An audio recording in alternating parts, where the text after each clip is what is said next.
Nhất anh nên ký để cho em đi làm thủ tục cho cháu đi. Nói chung là em cũng ký đâu. Cái này tốt nhất là em nên ký cho em đấy. Vâng, em đừng có quỳ, cả em quỳ ngàn lần anh cũng ký đâu. Thôi, không ký đâu. Tốt nhất anh về đi.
Tao chờ anh về để anh đứng ở dưới suối anh tát nước lên.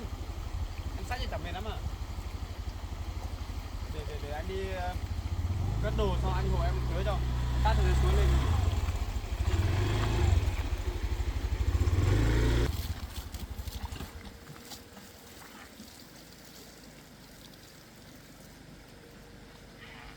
Lấy cái xô để anh tưới cho.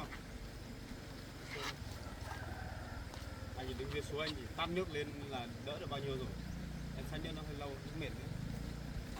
Em lấy cái túi phân em cứ rắc lên hết cái rau màu đấy đi. Để anh tát nước vào. Sát cũng mệt.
nắng lắm rồi, đi vào nhà đi. Đây là trời dâm mát nó làm đấy. Nắng quá. Cứ cái hoa hoa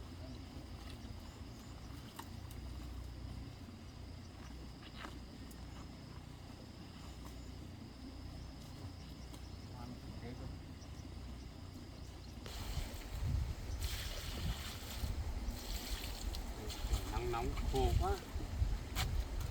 cây gì cũng phải cần có nước. Thành ra ngồi nghỉ tí thôi.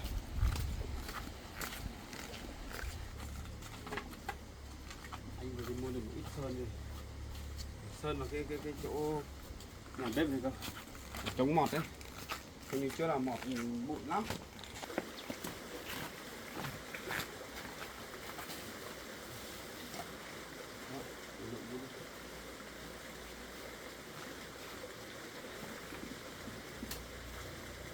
Sờ lên cái chỗ này đi, cái này kìa, của mình nó mốc xong là bị mọt đấy. Sờ này nó chỉ có mùi một lúc thôi, một lúc nó khô về hết mùi mà.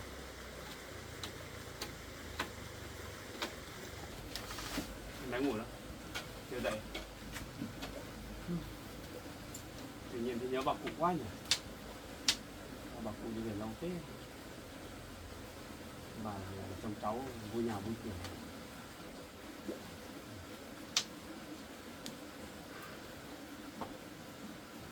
Em lấy găng tay đây. Em phá nó ngủ.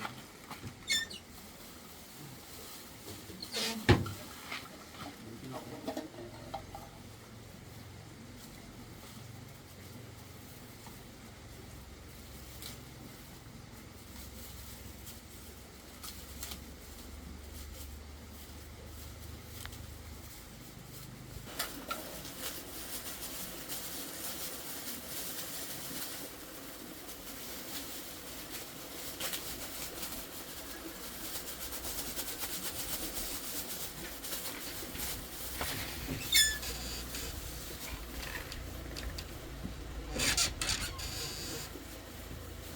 Em đi để anh gì đấy một khẩu trang.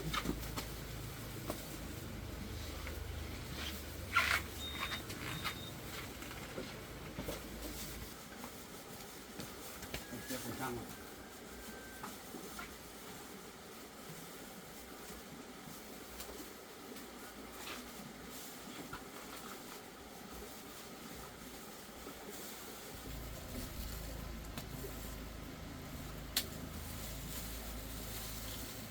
Rào cậy.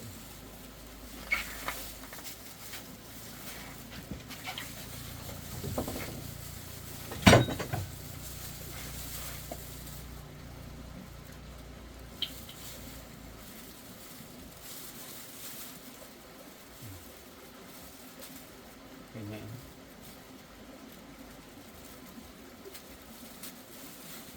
Một cái dao cũ lắm rồi.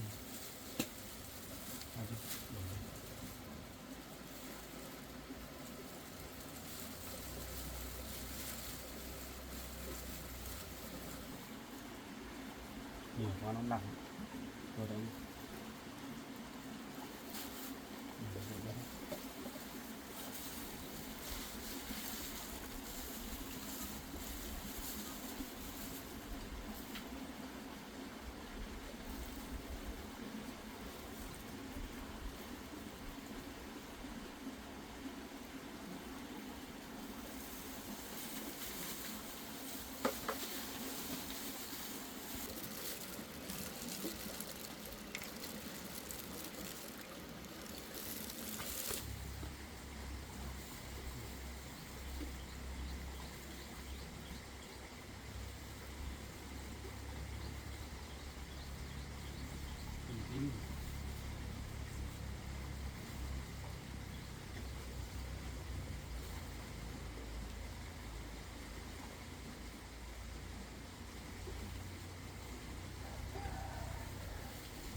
Chủ yếu là cái này là mình sơn để cho nó không bị muối mọt thôi.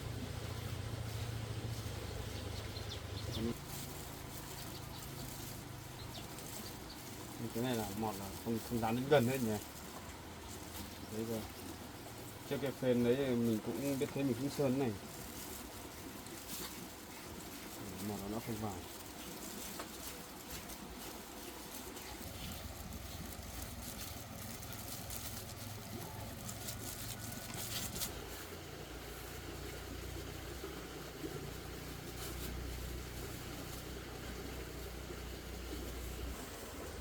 Tất cả cái rãnh như này, kín rồi.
Rất đều nhé. Đẹp.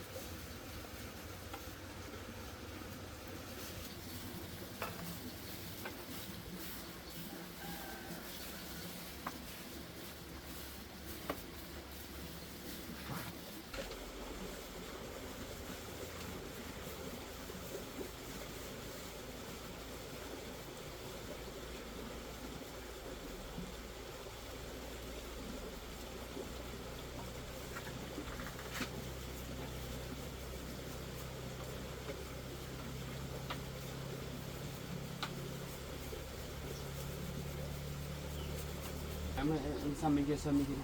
Cái này hẹp để anh làm.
Chưa gì con mọt ăn lên đầy này. Đấy, mình bảo Hương Sơn là mọt ăn hết này. Con kiến thì con mọt thì ăn hết. Đầy lên này.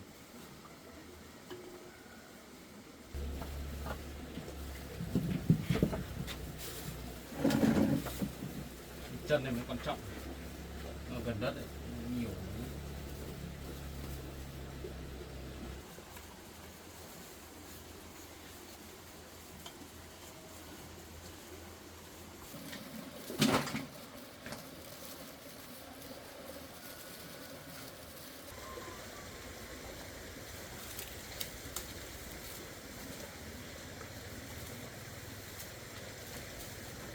Cái ly này.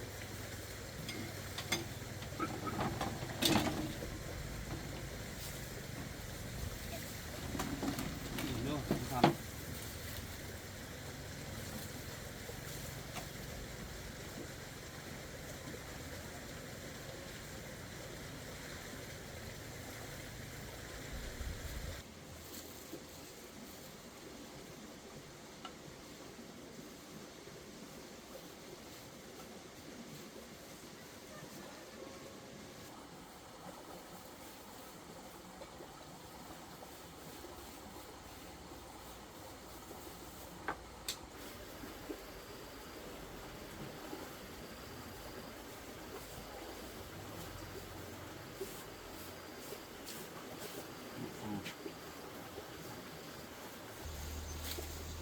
Cái cồn cũng bị mọt hết nhiều.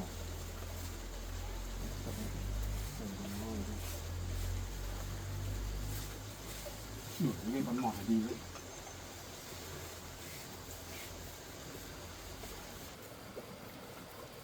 Chân ở ngoài đó.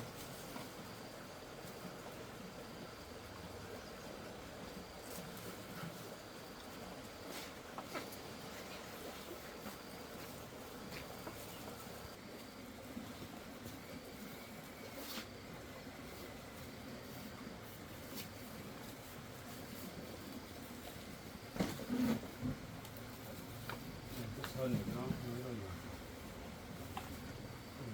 hết rồi.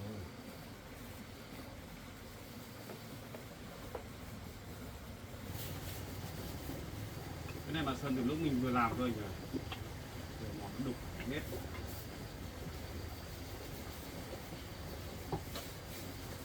Sơn chống được bao nhiêu thì chống thôi.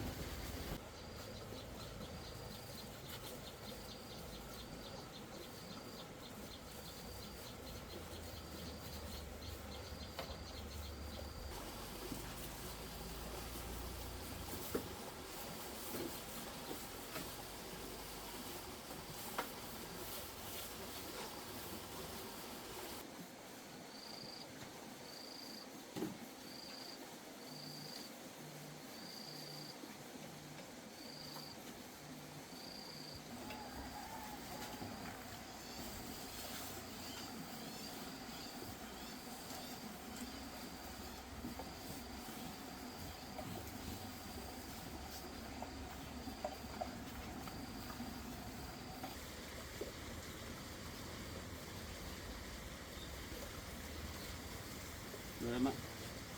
Thì mình sơn sóng này mình tạm thời mình không cho bé thế này đâu. Các con quê nhà đâu. Một ngày đi. Khô đi nó dính người.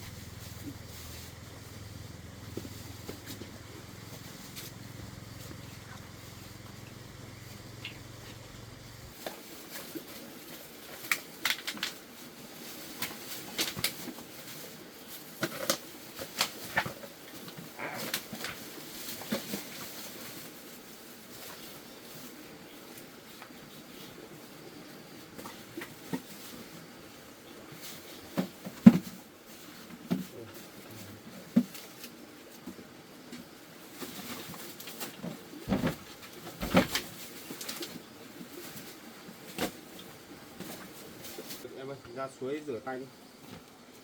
Rửa tay chân sạch sẽ đi.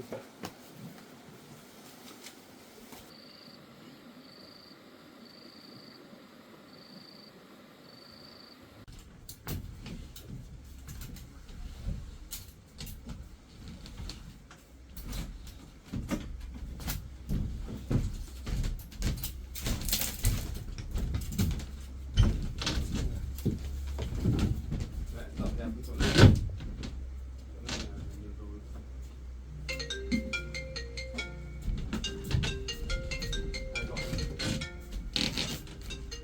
Vâng, đúng rồi.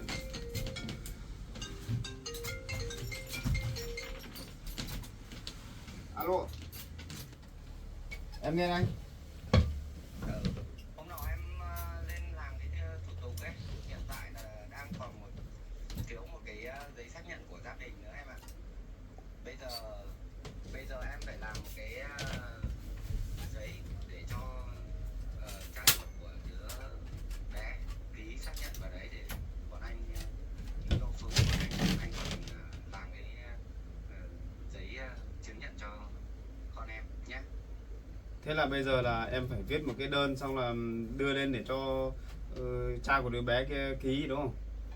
Đúng rồi, mà cái này là em phải làm luôn nhé, bởi vì cơ quan anh đang đợt này đang nhiều việc, không có nhiều thời gian đâu nhé. Vâng, thế thì em biết rồi. Ừ. Vâng. Để tí nữa, em viết xong em cho mang lên trên kia em cho cha của đứa bé ký xong em gửi mang xuống cho anh nhé. Rồi, nhớ là phải khẩn trương lên đấy. Vâng. Ừ. Nhé. Vâng, em cảm ơn anh nhé. Ừ.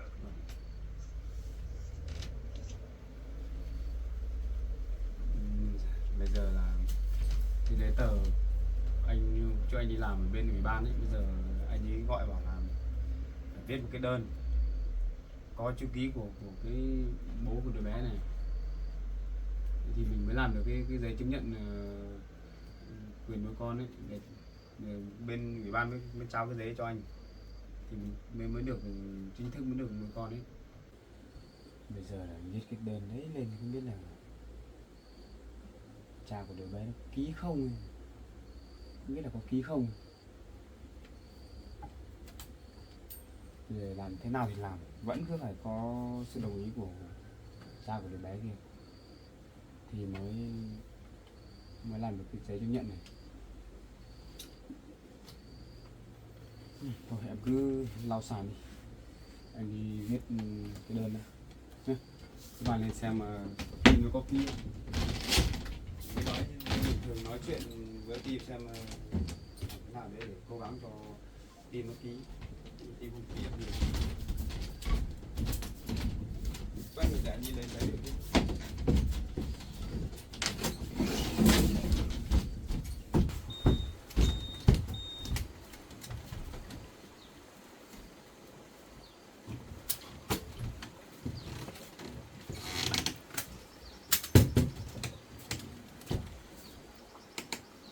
Sao thế?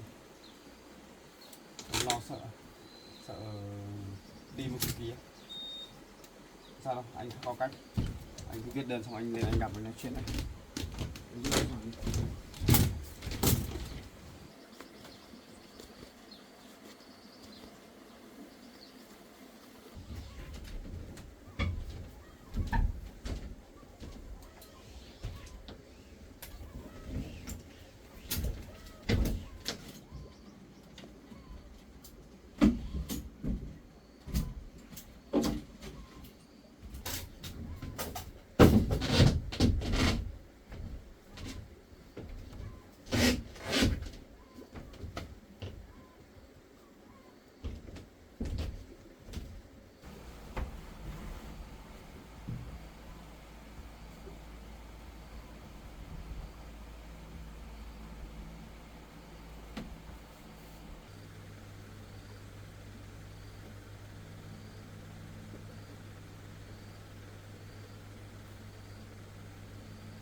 Giờ anh viết anh cái tên rồi.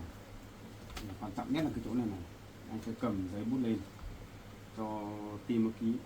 Trước tiên là cho xin ý kiến của team này, mà team đồng ý là sẽ viết cái dòng chữ ở đây là ký tên để anh có thể anh mới mang được cái đơn này lên trên để cho một ủy ban xã không ghi được đâu. Bây giờ làm thế nào để làm giấy tờ vẫn cứ phải có sự đồng ý của cha ruột của đứa bé thì mới được nhé. Anh ở nhà với con nhé, anh chạy lên chỗ tìm tí nhé. Anh sẽ cố gắng để thuyết phục team xem thế nào thì giúp anh với, chỉ cần team ký cái là được. Dù sao thì team cũng chẳng có khả năng để nuôi con đâu.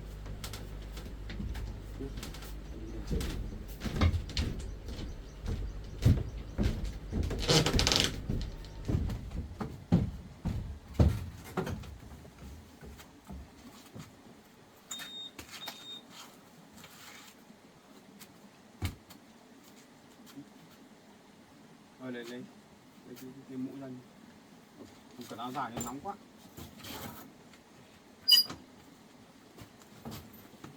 Em khóa cổng rồi nhá, khóa chứ không được đi đâu nhé, em đi một lúc.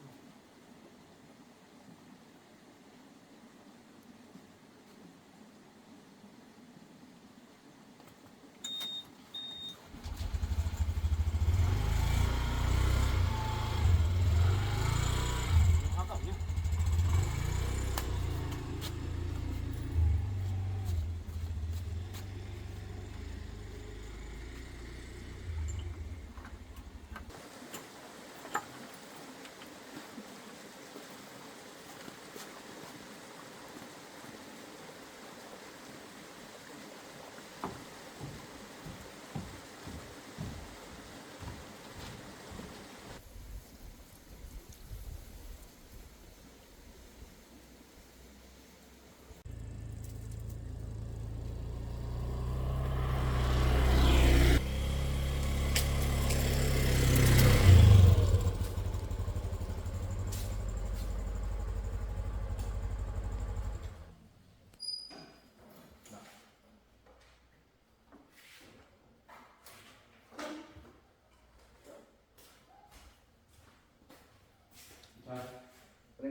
Này em lại lên làm phiền. Thật ra là về cái chuyện làm giấy tờ cho con ấy, bây giờ là em nọ thì làm cái giấy em đề nghị ở bên xã ấy, và làm cho cái giấy chứng nhận quyền nuôi con. Mà bây giờ thì lại thiếu cái ý kiến của team ấy. Thế thì bây giờ cứ đi gặp cậu team xem là nói chuyện với cậu xem. Bây giờ cái này còn liên quan đến giấy tờ hay là anh ra mời team vào đây nhá, cho team vào đây ngồi nói chuyện một tí xong là xem nói chuyện lúc xem có ký được không. Thế em ngồi đây nhé, đây em lại đi gặp team. Ok. Rồi.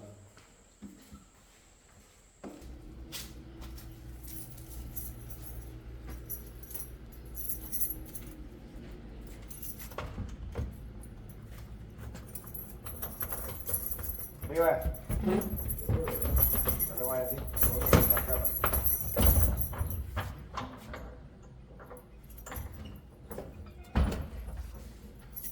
Ra ngoài đi. Có việc gì đây anh? Cứ ra ngoài thì có người cần gặp cậu. Ôi giời, anh này mày thăm nhỉ? Ôi, mà hôm nay có người tìm suốt đấy nhỉ? Cậu ra đi, nói ít thôi. Giờ này sẽ thành người nổi tiếng à?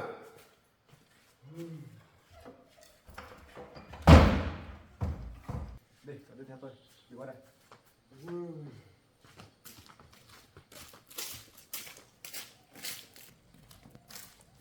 Cái này vẫn quen đấy nhỉ?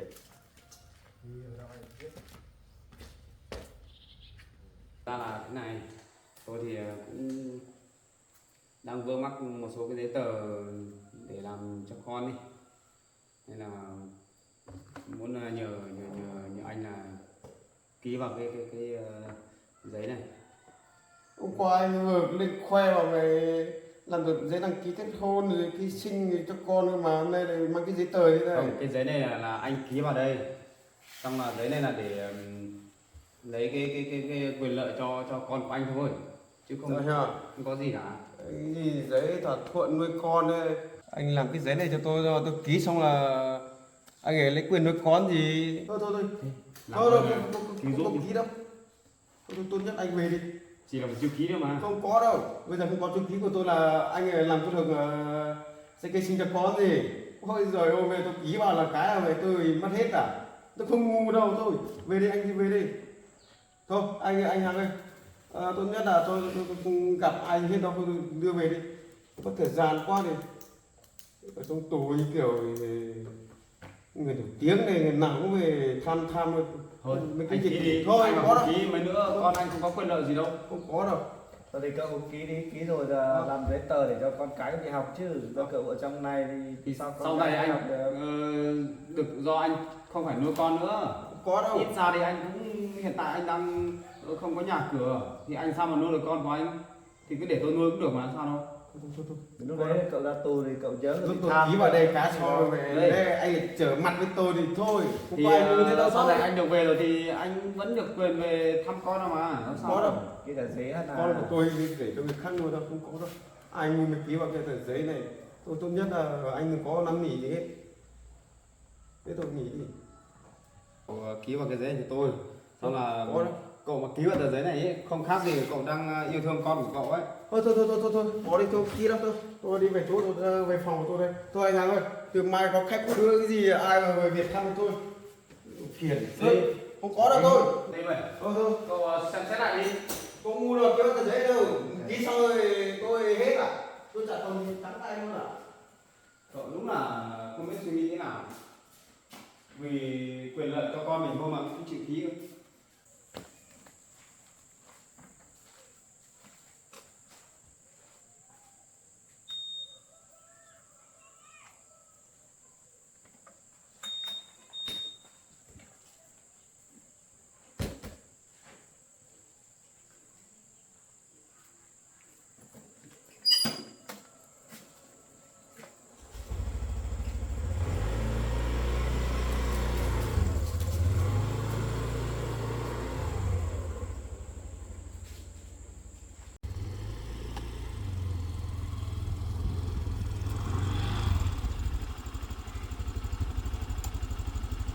Ra mở cửa cho anh.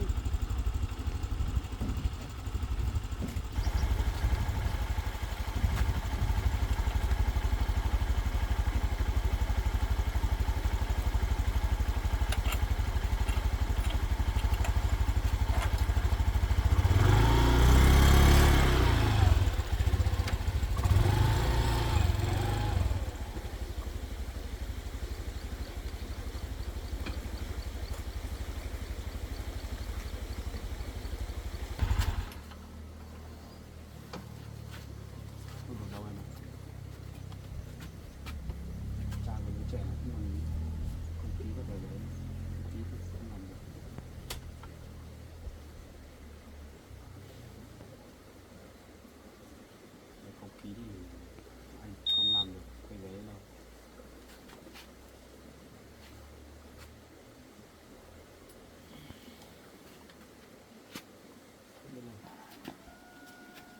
Em đi gặp team á, anh đi gặp anh hỏi thế anh nói thế còn không đồng ý ký này, giờ team nó có đòn bẩy được cái gì hắn cũng sẽ ép bọn mình. Vì không có chữ ký của hắn ta thì kiểu gì thì mình cũng không làm được cái giấy chứng nhận quyền nuôi con nữa, không làm ở đâu. Chuyện này mà để cho mẹ của Tim biết đến thì bà ấy lại loạn lên. Thế nào đấy để cho Tim ký nhất trí cơ, không phải mỗi ký đâu, ký không cũng không được, Tim phải nhất trí cơ thì mới được. Còn team nếu mà kể cả team mình có bắt team ký thì team mà không đồng ý mà không nhất trí thì mình cũng trục trặc lắm, không làm ở đâu. Sau này cũng nó bị ảnh hưởng nhiều cái lắm. Nếu không làm được nhá, giấy khai sinh của em bé này sẽ không có tên của bố, hiện tại là đang trống, đang không có tên của bố, hiện tại là thông tin của bố là để trống này. Nếu mà anh làm được cái giấy chứng nhận nhá, anh sẽ mang cái giấy khai sinh của con đi, anh sẽ lên ủy ban, anh sẽ bên ủy ban họ sẽ làm bổ sung thêm thông tin của cha nuôi ấy, như anh như này thì nó mới được. Không thì giấy khai sinh của con chỉ mỗi tên em thôi, không có thông tin của bố đâu. Với lại ấy, nếu mà team mà không ký ấy, thì anh cũng sẽ không có quyền để nuôi con của em đâu. Theo pháp luật quy định ấy, là anh sẽ không có quyền nuôi con, sẽ không được nhà nước công nhận đâu. Là team mới có quyền. Team vì là team là bố của đứa trẻ này. Bây giờ mình làm nào đấy phải xong được cái giấy tờ này, thủ tục xong hết thì mình mới yên tâm được. Để đang vương cái chỗ này mình phải gì được bây giờ. Anh gọi điện thoại để bảo anh ở bên ủy ban kia rồi, anh cũng nói bảo bây giờ nếu bố đứa trẻ mà không đồng ý là bên anh cũng từ chối làm cái giấy chứng nhận đấy. Anh kia đã bảo thẳng thế rồi.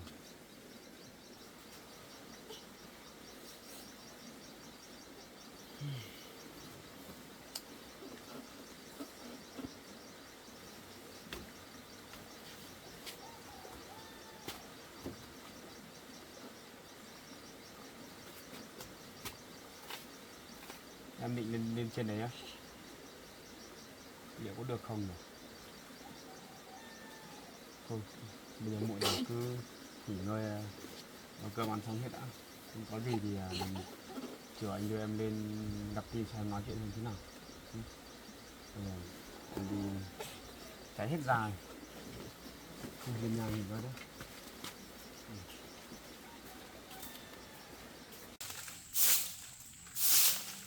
Nhổ hết cỏ kia đi.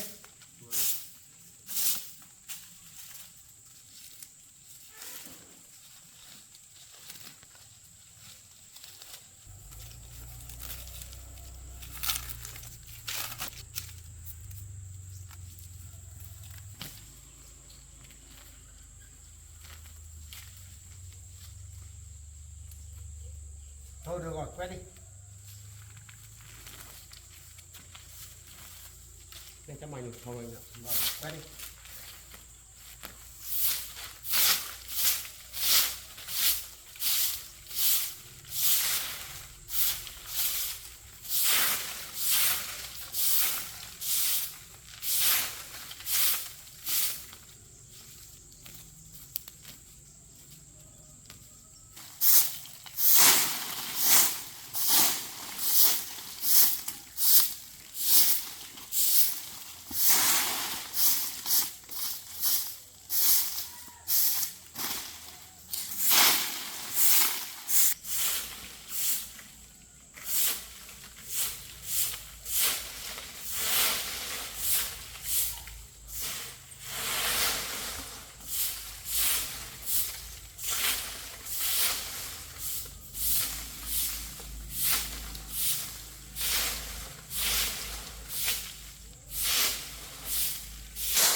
Đây, anh có bật lửa không? Để bật lửa thôi. À.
chạy hết rồi, ra bên kia nhổ cỏ đi.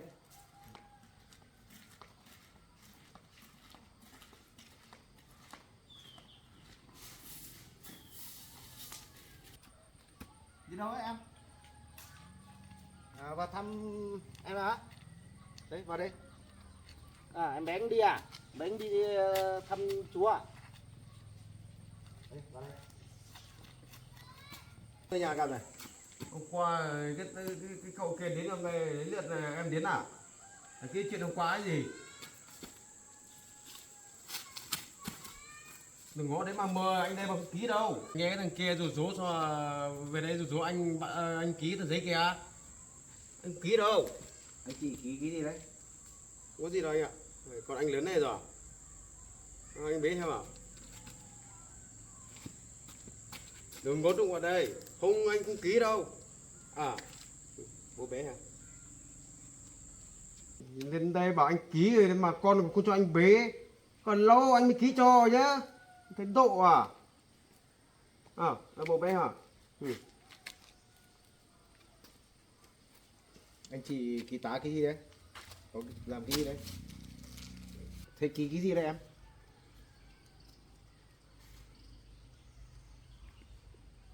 Hôm qua có cái thằng kia là về mang cho em cái đơn bảo em ký vào cái đơn chuyển nhượng ấy để em ký cho hỏi ý kiến cho em ký cho nó đi làm giấy tờ giấy khai sinh cho đứa bé này để chuyển nhượng cho thằng Kiến nuôi mà hôm qua em về bảo em không ký đâu. Thế lấy ra như anh nên ký để cho người ta, em đằng nào em Mận này cũng không chấp nhận anh rồi thì anh ký để cho em Mận đi làm thủ tục để cho cháu con đi học chứ. Phải lâu cái này mới ký. Không ký đâu không, đừng có dụ dỗ hết thằng kia để giờ đến lượt em rồi đấy. Tao là tao không ký đâu. Để khi tao mà tao ra trại tao mới làm giấy tờ để tao lấy con tao về nuôi. Còn cái loại mày tao không cần đâu. Tao chỉ cần đứa con tao thôi. Tốt nhất là em đi về đi. Đừng có về đây dụ dỗ nhá. Cái này em cũng nên ký cho em Mận để em Mận đi làm thủ tục cho cháu ấy, không đằng nào bây giờ em còn lâu mới được ra tù. Nếu mà còn ra tù còn đến lúc đấy muộn em Mận lại không làm được thủ tục. Tốt nhất là em nên ký cho để cho em đấy làm thủ tục cho dễ, không sau này không kịp đâu.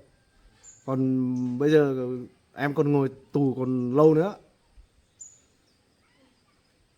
Thôi, nói chung là em không ký đâu. Lúc nào em ra tù cũng biết mà. Nói chung là em không ký đâu. Cái này tốt nhất là em nên ký cho em đấy. Vâng, em đừng có quỳ, cả cái em quỳ ngàn lần anh cũng không ký đâu. Đừng có quỳ, cái em quỳ đừng có xin anh. Cả cái em quỳ ngàn lần anh cũng không ký cho em đâu. Không có đâu. Anh làm nó trước không có đâu. Ký không ký đâu. Tốt nhất là em nên ký để cho cháu nó được làm thủ tục để đi học ấy. Không biết. Thôi đừng có đụng vào đây đi về đi. Cái này ảnh hưởng đến cháu sau này cơ mà. Nào em ra tù em ra trại em khắc nào. Bây giờ bắt em ký cái tờ giấy kia. Em ký đâu. Không phải là ký xong nó làm thủ tục cho con đi học cái gì đâu. Ký xong cái nếu mà em ký cái là coi như em mất con của em rồi. Anh biết rồi, hôm qua cái thằng kia về nói rồi. Anh đọc hết cái đơn đấy rồi. Trước là bé này chưa có giấy tờ gì tùy thân à? Chưa. Đấy, tốt nhất anh nên ký để cho em đi làm thủ tục cho cháu đi. Không phải làm thủ tục gì đâu, em ký phát cái đơn của cái thằng hôm qua cái nó mang về đây em ký cái là coi như em mất con thôi, coi như em chả có cái gì mất trắng rồi. Không có đâu. Bảo không ký đâu. Được khi nào anh ra anh trại anh sẽ làm. Cái gì? Tính đốt lót ra, lấy tiền đốt lót ra. Có đâu. Đây trong tù không có dùng tiền đâu. Đừng có lấy tiền đây đốt lót nhé. Không có đâu, không có chuyện đấy đâu. Đã bảo không ký đâu. Thôi tốt nhất hai mẹ con về đi. Đừng nghe thằng kia về dụ dỗ ở đây còn lâu mới ký nhá. Thôi tốt nhất đi về đi. Đấy anh biết, anh khác mà anh ra trại anh khác lo. Không phải do thằng kia lo nó không, tốt nhất đi về đi. Đừng có hai mẹ con đi về đi, đừng có nghe thằng kia về rủ rỗ anh nhá. Em này không ký thì cứ hai mẹ con cứ về đi, để hôm nào tính sau thôi. Còn bây giờ thì em này đã nhất quyết không ký này thì hai mẹ con cứ về đi. Không, em không ký đâu, ký là mai em ra tù là em không có quyền nuôi con đâu. Không, đây anh đây không ký đâu. Thôi tốt nhất đi về đi. Thế hai mẹ con cứ về đi. Để đây hôm nào anh Cứ về đi. Mai nào anh ra trại anh khắc đi làm giấy tờ cho con, anh khắc lấy quyền anh dành con phải nuôi chứ. Để nhá. Cái lô mày tao không cần, không liên quan đến đừng có về đây nhá. Thế, Đi về đi về về. đi. Hai mẹ con cứ về đi. Đi về đi. Tao với mày không liên quan đâu. Đi Đi về, nhá. tao chỉ cần Đấy, con đi tao về nhá. thôi. Đi về đi. Thế. Đi về đi. Cứ về Còn đi. mày- Mai anh Tao không cần đâu. Thế thuốc sau. Về đi. Đi về đi. Cái lô mày tao không cần đâu, tao chỉ cần con tao thôi. Em kia sau. Để xem như thế nào đã. Về nhà sao mình bảo cái thằng kia mai lần từ lần sau được không? Rồi lên đây tham xong là rủ rỗ này nọ chứ. Ở đây thằng này đây cũng không bao giờ ký cho đâu. Tao mới vẩn, bây giờ tao không ký á, còn lâu mà mày làm gì được tao. Nào cũng bên đây rủ rỗ thằng này á, lâu.